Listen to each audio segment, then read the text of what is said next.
যারা শুরু থেকে আমার সাথে ছিল তারা জানে দূরপ্রবাসে আমি কী না কষ্ট করেছি। আর এই দূরপ্রবাসের টাকা দিয়ে আমি কোনো কিছু করতে পারিনি। তাই তো আমি বাংলাদেশে এসে বসে থাকিনি ঘরে, আপনাদেরকে সুন্দর সুন্দর ভিডিও দেওয়ার জন্য চলে আসলাম সিলেটে। হ্যালো এভরিওয়ান, আমি আসিয়া দূরপ্রবাস থেকে এসেছিলাম আজকে 8 দিন। তো ভাবলাম ঘরে বসে থেকে কি করব, আমার অডিয়েন্সদেরকে সুন্দর একটা ভিডিও উপহার হিসাবে দিই। কেননা তারাও তো চায় অনেক সুন্দর সুন্দর জিনিস উপভোগ করার জন্য।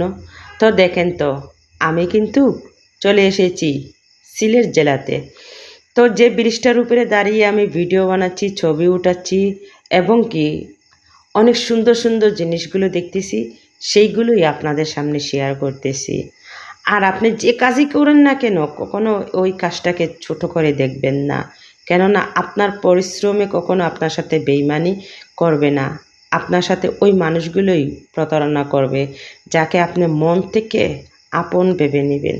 তারাই আপনাকে আঘাত দিবে, পরিশ্রমে কখনো আঘাত করে না। দেখেন তো, এই ব্রিজটা কিন্তু ব্রিটিশ আমলের।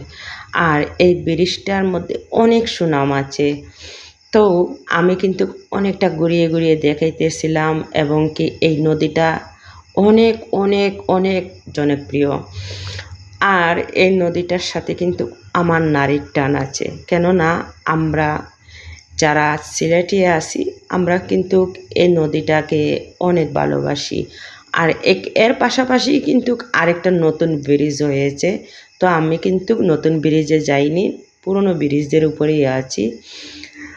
তো এই ব্রিজের উপরে কিন্তু অনেকেই ভিডিও বানাচ্ছে, ছবি উঠাচ্ছে টিকটকের জন্য, আবার অনেকে ছবি উঠাচ্ছে নিজেদের জন্য। তো আমিও আপনাদের সামনে অনেক কিছু তুলে ধরতেছি, দেখবেন এবং কি আপনাদের মতামত জানাবেন। তার পাশাপাশি দেখেন তো কত সুন্দর একটা গড়ি, সত্যিই অসাধারণ এই গড়িটা।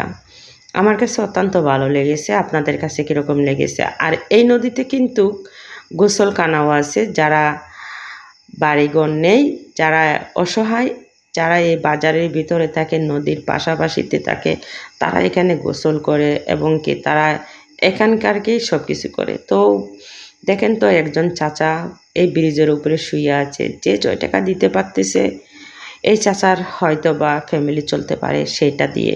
তো আমিও দিলাম ওনাকে। আমি একটা কথা বলবো কি জানেন, আপনার জীবনে অনেক টাকা পয়সা আসবে যাবে, আমরা মানুষ, মানুষকে যখন আমরা একটু সাহায্য করি, সত্যি আমাদের কাছে অনেকটা ভালো লাগে।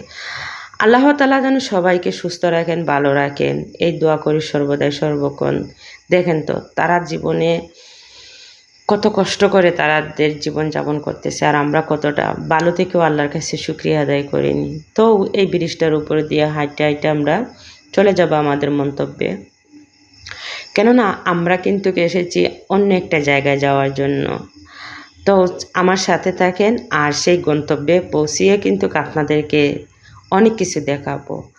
তারপরে এই ব্রিজটার উপরে আমি হেঁটে হেঁটে নেমে যাব, নেমে গিয়েছি। তারপরে আপনাদের ভাইয়া একটা রিক্সা ডাকলো।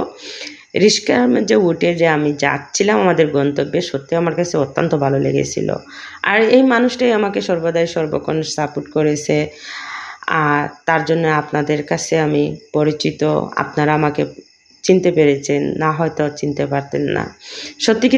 সত্যি কি জানেন, একজন বিশ্বাসতা মানুষ এবং কি সাপোর্টের জন্য একজনই যথেষ্ট। আর আমার হাজব্যান্ডটা আমাকে সব কিছুর মধ্যে সাপোর্ট করে, আলহামদুলিল্লাহ। তো আমরা আমাদের গন্তব্যে যাচ্ছি, আর আপনাদেরকেও সাথে রাখতেছি। তো দেখেন তো, এই ফার্স্ট টাইমে ওনার সাথে আমার ঘোরাঘুরি এবং কি কোনো জায়গায় যাওয়া। বিয়ের পরের তো চলে গেলাম দূরপ্রবাসে। তো আমাদের গন্তব্যে চলে আসছি। সেটা হচ্ছে গিয়ে জানেন কোন গন্তব্যে এসেছি আমরা দোবাদিঘির পার সিলেটে। তো অল্প টাকার মধ্যে কিন্তু আপনারা এত সুন্দর একটা প্রজেক্ট দেখতে পারবেন। অল্প টাকা হচ্ছে গিয়ে মাত্র 15 টাকা দিয়ে এত সুন্দর একটা জায়গা এবং কি খুব সুন্দর সুন্দর। তো আমরা দোবাদিঘির পাড় আসার পরে আমরা আপনাদের ভাইয়ায় একটা নৌকা ভাড়া করেছে। দেখেন তো, সেই নৌকাটা অল্প টাকার মধ্যে কিন্তু আপনারা এই নৌকাটা ভিজিট করতে পারেন। মাত্র 300 টাকা পুরো দিঘিটা আপনাকে আপনি চাইলে দেখতে পারবেন। তো আমরা 10 মিনিটের জন্য 300 টাকা দিয়ে নিয়েছি। কেননা এই দিঘিটা অনেক বড়। তো আমরা এখানে অনেকগুলো সেলফি নিয়েছি, কথা বলতেছি, রিলস বানাচ্ছি আর লং ভিডিও করতেছি। শুধু আমরা না, এখানে অনেক অনেক লোক আছে। তারপরে কিন্তু আমরা এই নৌকা থেকে নেমে গিয়ে আরও সুন্দর একটা জিনিস দেখাবো আপনাদেরকে, সাথে থাকেন আমাদের। তো নৌকাটা আমাদের চড়া হয়ে গেছে এবং কি নৌকার মধ্যে কিন্তু আমরা অনেক মজাও করতেছি। উনি আবার ক্যামেরার সামনে আসতে চাচ্ছিল না, আমার ক্যামেরাম্যান ভাইয়ে জোর করে নিয়ে আসছে। তো আমরা চলে আসলাম মালাই চা খাওয়ার জন্য। দর্শক, আপনারা বিশ্বাস করেন আর না করেন, এই মালাই চায়ের মধ্যে যে এত এত এত স্বাদ লেগেছে, আমি মালাই চায়ের প্রেমে পড়ে গেছি। বিশেষ করে এই যে মাটির হাঁড়িতে মালাই চাটা দিয়েছে, সত্যি অসাধারণ ছিল। আর এই মালাই চায়ের মধ্যে যে কি কি মিশিয়েছে আপনাদেরকে বলতেছি, কাজু বাদাম, কাঠবাদাম, চিনাবাদাম, আরও অনেক কিছু মিশিয়েছে, অসাধারণ লেগেছে। অল্প টাকার মধ্যে কিন্তু আপনারা এই মালাই চাটা খাইতে পারেন আর আপনাদের স্বাদগুলো অবশ্যই বলতে পারবেন, মানে মালাই চায়ের মধ্যে কী স্বাদ পেয়েছেন। তারপরে কিন্তু আমি মালাই চা খেয়ে আপনাদের ভাইয়াকে বলতেছিলাম, মনে হচ্ছে যে পুরো হান্ডিটাই আমি খেয়ে ফেলি। তো উনি বলতেছে, জয়টা ভালো লাগে তুমি তো ওইটাই খাও। তো আমি আবার বলতেছি যে আমি হঠাৎ করে খাইতেছি, তারপরে যদি আমার কোনো সমস্যা করে। তো মালাই চা সত্যিও অসাধারণ। আর দুধের ফর দিয়ে তো এই চাটা বানানো হয়েছে। তার পাশাপাশি কিন্তু আরেকটা দোকান আছে, সেখানে কিন্তু এক চাচা বিক্রি করতেছেন দোয়া উড়ানো মামা বিস্কিট। এখন আমি মামা বিস্কিট খাইয়ে তো আমার মনে হচ্ছে যে আমি মনে হয় যে স্মোকিং করতেছি। দেখেন তো কীভাবে নাক দিয়ে মুখ দিয়ে দর্শক দোয়া উঠতেছে। আমি তো খুব খুব আনন্দ পেয়ে খেয়েছি আর খুব আনন্দও করেছি, সত্যি অনেক ভালো লাগছে। তারপরে দেখেন তো এই বেচারা হাঁ করে বসে আছে, আপনাদের ভাইয়াকে বলতেছি বেচারার পানি পিপাসা ধরছে, একটু পানি দাও। তো এখানে আমরা একটা শ্যুট নিয়েছি, অসাধারণ লেগেছে। তারপরে হোয়াটসঅ্যাপ বিলাল ভাইয়ের লাভের মধ্যে চলে আসলাম। আমরা এখানে যে এত মজা করেছি, এত ভালো লেগেছে, পুরোটা প্রজেক্টটা মানে আমরা ঘুরে ঘুরে দেখেছি, কথা বলেছি। এখানে শুধু আমরা না, আরও পাবলিক আছে। এই যে দেখেন, কেউ গান করতেছে, ডান্স করতেছে, কেউ ভিডিও বানাচ্ছে, ছবি উঠাচ্ছে, এরকম সত্যি অসাধারণ। যারা যারা ব্লগ ভিডিও বানাতে চান অবশ্যই এই প্রজেক্টটা আপনারা দেখে যাবেন এবং কি ভিডিও বানাবেন। আর যারা ঘুরে গিয়েছেন তাদেরকে অসংখ্য ধন্যবাদ, কেননা এই প্রজেক্টটা দেখার মতো নেই। তো আমার ভিডিওটা আপনাদের কাছে কীরকম লেগেছে না লেগেছে অবশ্যই লাইক, কমেন্ট, শেয়ার এবং কি ফলো দিয়ে আপনারা বলবেন আর আমার সাথে থাকবেন। আপনারা উৎসাহ দিচ্ছেন বলে আমি আনন্দিত। আর এর চেয়ে আরও বেশি ভালো ভালো ভিডিও দেওয়ার চেষ্টা করব আপনাদেরকে, যেহেতু আমি অসুস্থ, কোনো জায়গায় বেশি একটা যাচ্ছি না।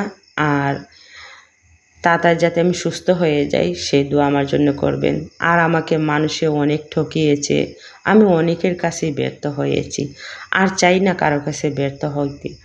কেননা জীবনে অনেক পরিশ্রম করেছি, আর কখনো চাই না যে নিজের ফ্যামিলিকে ছেড়ে দূরপ্রবাসে যাই আর দূরপ্রবাসে গিয়ে পরিশ্রম করি। আপনারা দুজন আমাকে সহযোগিতা করেন, ইনশাআল্লাহ আমি বাংলাদেশেই থাকতে চাই। তারপরে কিন্তু আমাদের এই প্রজেক্ট দেখা হয়ে গেছে, আমরা এখান থেকে বের হয়ে যাব। কথা বলে বলে কিন্তু আমরা এখান থেকে চলে যাচ্ছি। আর চলে যাওয়ার মানে হচ্ছে গিয়ে যে এই বাজারে একটি হকার দোকান আছে, সেই হকার দোকান থেকে আমরা কিছু একটা কিনবো। তো দেখেন তো আপনাদের ভাইয়া আবার স্মোকিং করতে পছন্দ করে, বা মেহমান আসলে স্মোকিং করে, তাদের জন্য কিন্তু কেক কটোটা কিনেছি এবং কি রান্নাঘরের জন্য কিছু জিনিসপত্র কিনেছি। অল্প টাকার মধ্যে কিন্তু অনেকগুলো সদাই করেছি আমি এখান থেকে। তো ছোটো বাচ্চাদের খেলনা দেখে আমার খুব আফসোস লেগেছে যে আমাদের বাচ্চা যদি থাকতো তাহলে এই ছোট্ট খেলনাগুলো কিনতাম। আপনাদের ভাইয়াকে বলতেছিলাম কিনে দিয়ে দাও, তো উনি আপনাদের ভাইয়াকে বলতেছিলাম আমাকে কিনে দাও, তো উনি বলতেছে আমাদের তো বেবি নাই, তো কে খেলবে? তো আমি বলতেছিলাম আমি খেলবো। তো দেখেন তো আমরা আবার চলে আসছি সেই ব্রিজে, যে ব্রিজ থেকে আমরা গিয়েছিলাম। সত্যি রাতের বেলা অনেকটাই ভালো লেগেছে দুজনে হাঁটতে এবং কি একজন আরেকজনের হাতে হাত রেখে হাঁটছিলাম।